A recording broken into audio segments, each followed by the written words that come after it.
할렐루야. 우리 월요일 이 시간 마가복음 산책으로 같이 은혜를 나누겠습니다.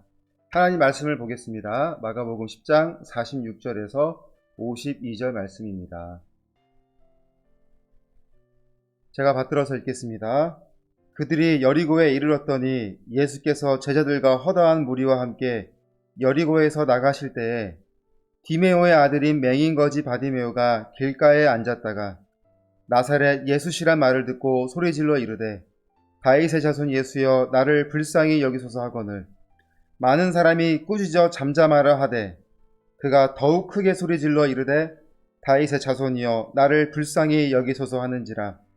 예수께서 머물러 서서 그를 부르라 하시니 그들이 그 맹인을 부르며 이르되 안심하고 일어나라 그가 너를 부르신다 하매 맹인이 겉옷을 내버리고 뛰어 일어나 예수께 나아오거늘 예수께서 그 말씀하여 이르시되 내게 무엇을 하여 주기를 원하느냐.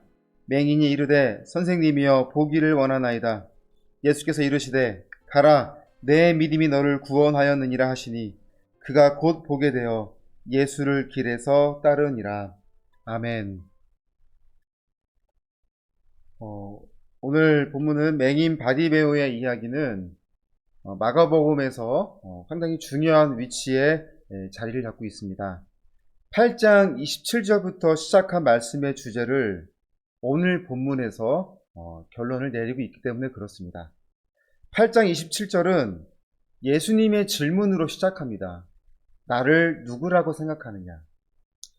그리고 예수님은 3번이나 죽음과 부활에 대하여 말씀하시므로 이 질문의 답을 알려주셨습니다. 또한 참된 제자는 누구인가? 라는 주제를 가지고 많은 부분에서 예수님이 말씀을 하시게 되었습니다. 그렇게 오늘 본문을 끝으로 결론을 내리시고 이제 마가복음 11장부터는 예수님이 예루살렘에 입성하셔서 마지막 십자가를 지시는 장면이 이어지게 됩니다. 치유에 대한 이적은 오늘 바디메오를 끝으로 사역을 마무리하시고 이제 예수님의 고난과 죽음, 부활에 대하여 모든 것을 집중하는 본문이 이어지게 됩니다. 따라서 바디메오가 사람들의 꾸짖음에도 불구하고 필사적으로 예수님께 도움을 구하는 모습은 단지 그가 자신의 처지에 대하여 아무것도 할 수 없게 행동한 그러한 이유를 넘어서 그는 예수님이 말씀하시는 참된 제자로서의 믿음을 가지고 예수님께 나왔다는 것을 보여주고 있는 장면이라는 거죠. 나를 누구라고 생각하느냐의 질문에 대해 48절에서 그가 말하기를 그가 더욱 크게 소리질러 이르되 다윗의 자손이여 라고 고백하였습니다. 참된 제자는 누구인가? 라는 질문에 오늘 본문 52절에서 그가 보여주기를 그가 곧 보게 되어 예수를 길에서 따르니라 라고 하였습니다. 호스피스 현장에서 보면 모두가 예수님을 믿는 것은 아닙니다. 자신의 인생의 그 마지막 시간이 임박함에도 불구하고 매일 전해지는 예배와 우리 봉사자분들의 그 섬김을 통하여 예수님의 복음과 사랑을 경험하는 그들이지만 그렇다고 해서 그들이 모두 예수님을 믿는 것은 아니라는 거죠. 또한 어떤 은혜를 받았다고 해서 모두가 예수님을 믿는 것도 아닙니다. 위기 가운데 주님을 찾지만 밤낮으로 부르짖으며 엎드려 눈물을 구하는 모습을 주님이 긍휼히 여기셔서 그의 그 기도 제목을 들어주시지만 그렇다고 해서 그가 그 위기를 넘겼다고 해서 모두가 예수를 믿는 것은 아니라는 것입니다. 간절한 마음, 하나님의 마음의 중심이 되는 믿음, 영생의 확신을 갖는 믿음, 그것은 하나님이 주셔야지 얻을 수 있는 것입니다. 하나님이 허락하셔야지만 믿음과 은혜를 누릴 수 있게 되는 거죠.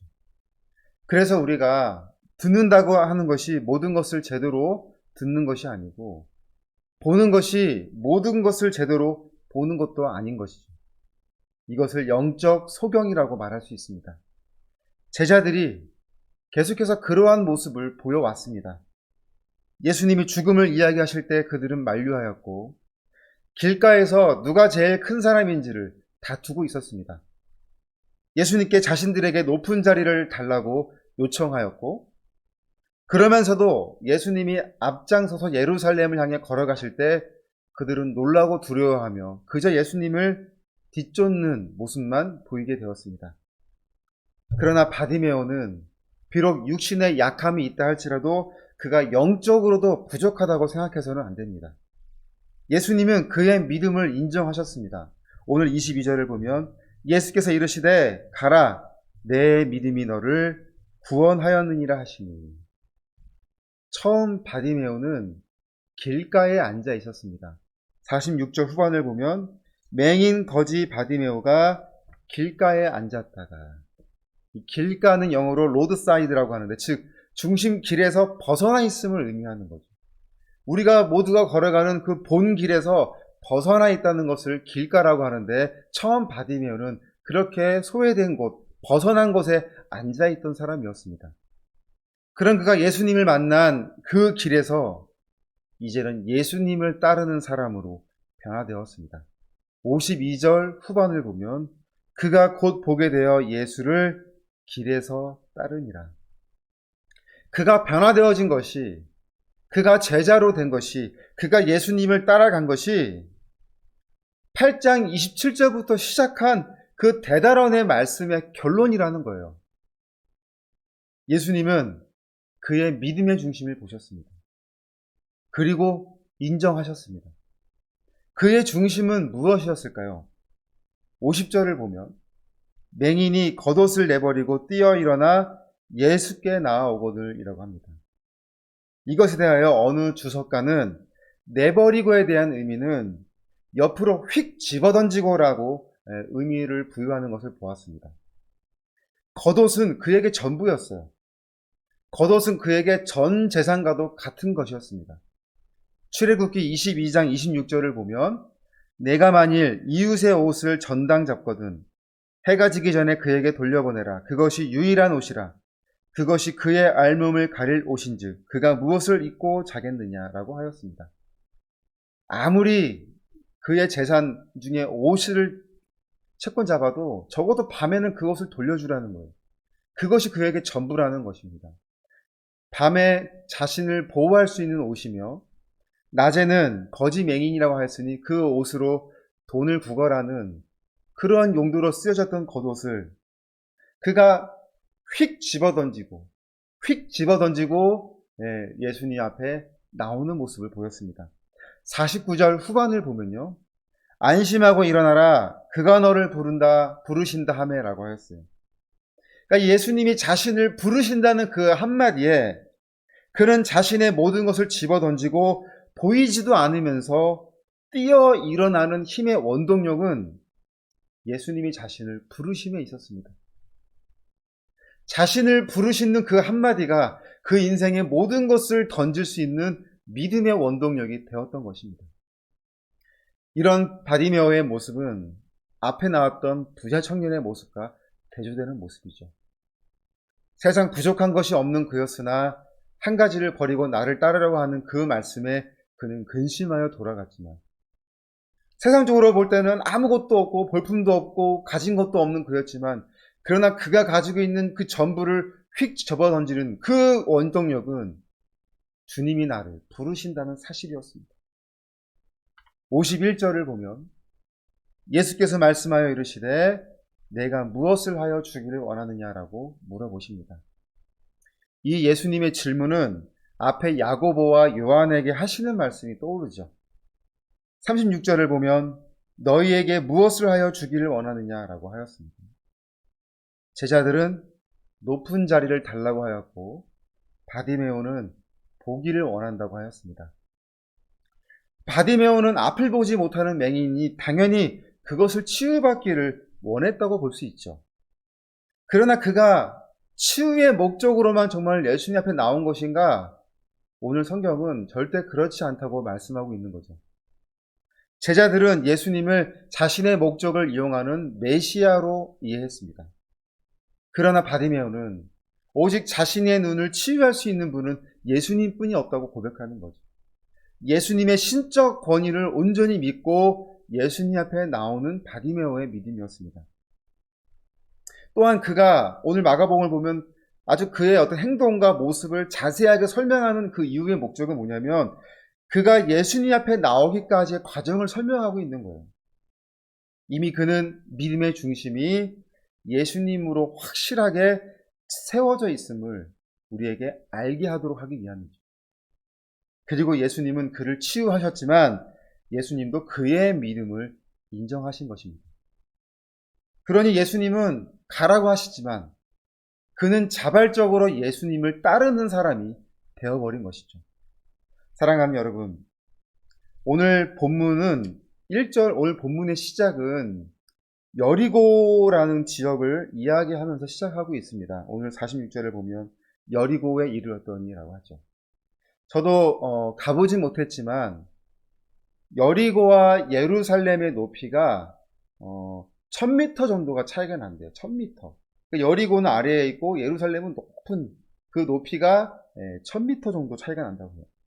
그러니까 여리고에서 예루살렘을 보면 높은 산들이 이렇게 다 가로막혀 있는 그런 모습으로 보인다고 합니다. 그래서 그 예루살렘으로 올라가는 길이 험난하고 아주 가파른 길로 되어 있다는 거예요. 그러니까 반대로 예루살렘에서 여리고로 내려오면은 급격한 내리막길이어 가지고 아주 힘든 그런 지역이라고 합니다. 그런데 오늘 본문에서 여리고라는 이 지명을 말씀하신 이유에 대하여 제가 가만히 묵상하면서 예수님이 여리고에서 예루살렘을 바라보시는 그 마음을 한번 생각해 보게 되었습니다.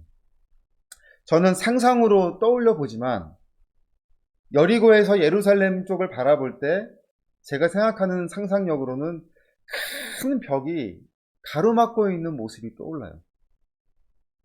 예수님이 그 큰 벽을 힘들게 아주 어렵게 넘어가시는 예수님의 모습이 떠오릅니다. 그렇게 넘어가셔야지만 예루살렘에 도착하는 것이죠. 벽을 넘어가는 과정에 손에 땀이 그 벽에 묻기도 하고 발에 흙이 묻기도 하겠죠. 온몸으로 흐르시는 그 땀도 얼룩져서 벽에 묻어있게 될 것입니다. 그런데 그런 예수님들의 흔적들을 생각하니 너무나 거룩한 흔적이에요. 너무나 귀하고 너무나 값진 자리입니다. 우리가 그 거룩한 주님의 흔적들을 바라보며 찬양하기를 원합니다. 그 거룩한 흔적들이 저와 여러분을 살리신 거예요. 거룩한 흔적을 두고 우리는 자꾸만 다른 곳으로 시선을 돌리고 있지는 않은지를 다시 한번 돌아보게 됩니다. 늘 이 자리에서 시작하기 전에 무릎 꿇고 기도할 때 하나님, 이 말씀이 저의 삶에도 정말로 온전히 자리 잡게 해주세요라고 그렇게 기도하면서 이 시간을 시작하는데 그 흔적을 쫓아 똑같이 우리가 올라가다 보면 그러니까 예수님이 가신 길만 쫓아 제대로만 가도 우리는 참된 제자, 참된 자녀가 될 수 있을 것입니다.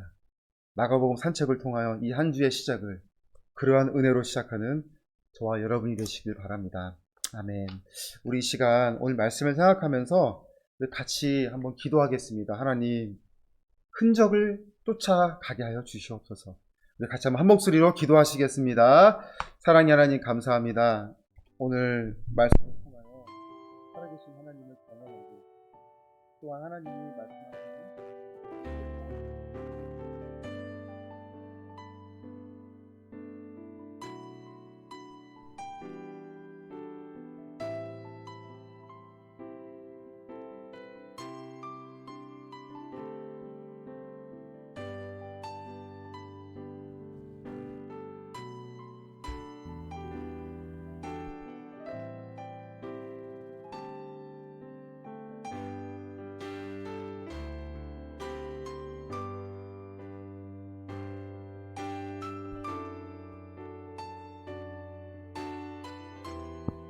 하나님을 사랑하는 우리의 마음, 정말로 진실한 마음으로 우리 하나님 마음을 우리가 되게 하여 주시옵소서. 우리의 확신과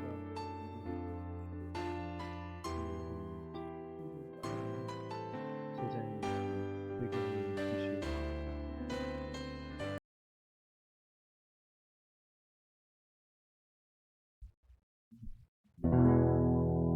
주께서 높은 보좌에 앉으셨는데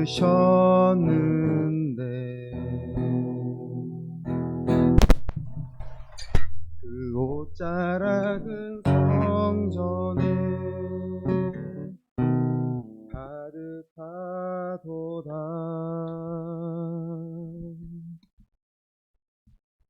주께서 높은 보좌에 앉으셨는데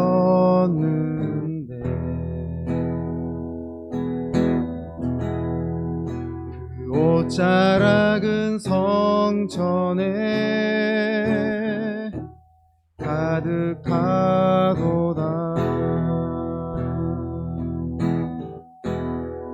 천사들이 모여서 서로 장하하여 외치니 그 소리는 성전에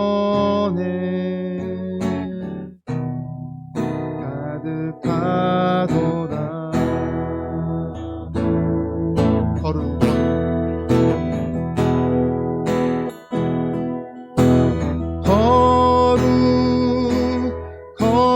거룩하다 만군의 여호와 그 영광이 온 땅에 충만하시도다. 거룩하다 거룩하다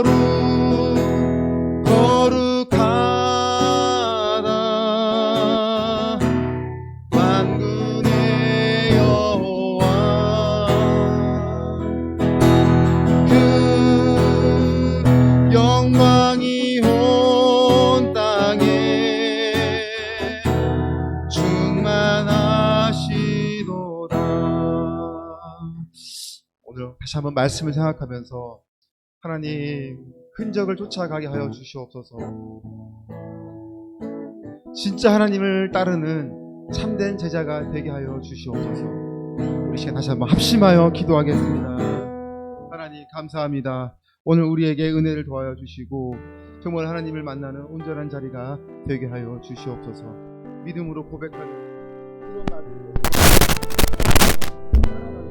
우리 삶의 모습이 되게 하여 주시옵소서. 하나님 긍휼의 의미를 바라보며 나아갑니다. 정말로 부족함이 없는 이 말씀의 제자로 살아가는 우리의 모습이 되게 하여 주시옵소서. 말만 고백되어지는 믿음이 아니에요. 그냥 예배 형식적인 자리로 참여하여 고백되어지는 믿음이 아니에요. 정말 살아계신 하나님을 경험하는 놀라운 자리가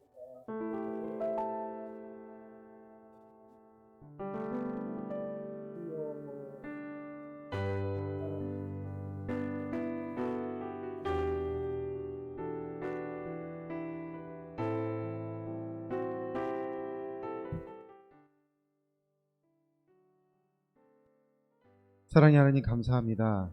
오늘도 우리에게 은혜를 주셔서 감사합니다. 어제 각자 섬기시는 교회에서 믿음으로 결단하고 나아간 그 다짐들이 다시 한번 이 시간 고백되어지게 하여 주시고 한 주간의 삶을 정말 하나님이 원하시는 삶으로 살아가는, 그리하여 예수님의 흔적을 쫓아 따라가는, 닮아가는 우리의 믿음이 되게 하여 주시옵소서. 기도하는 모든 것에 끈기와 인내가 있게 하여 주시고 하나님 뜻에 맞는 기도가 되게 하여 주셔서 반드시 하나님이 응답하시는 우리의 기도 제목들이 되게 하여 주시옵소서. 모든 것을 맡기며 예수님의 이름으로 기도드립니다. 아멘. 하나님께 감사와 영광의 박수로 예배를 마치겠습니다. 할렐루야.